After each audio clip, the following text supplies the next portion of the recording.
اللہ کے مقدس نبی نے ارشاد فرمایا کہ میری امت پر جب یہ وقت آ جائے جب قرآن کو صرف طاقوں کی زینت بنا کر رکھ دیا جائے، سمجھ لینا پریشانی میرا مقدر بننے والی ہے۔ میرے دوستوں، بہت مبارکباد کے لائق ان بچوں کے لیے میں دعا کرتا ہوں کہ اللہ تبارک و تعالیٰ آج ان بچوں نے حافظ متین صاحب، حافظ غلام والد صاحب کی سرپرستی میں ان کی محنت اور مشقت کی بنیاد پر آج قرآن مقدس کا ناظرہ مکمل کیا ہے۔ آنے والے وقت میں اللہ تعالیٰ انہیں قوم کا حافظ بنائے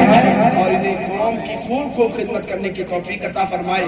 جاتے جاتے ایک اعلان کر دوں، ان علماء کی قدر کرو، ان علماء کے شانے سے شانہ ملا کر چلو، ان علماء کی بارگاہ میں اپنے بچوں کو تعلیم حاصل کرنے کے لیے بھیجو،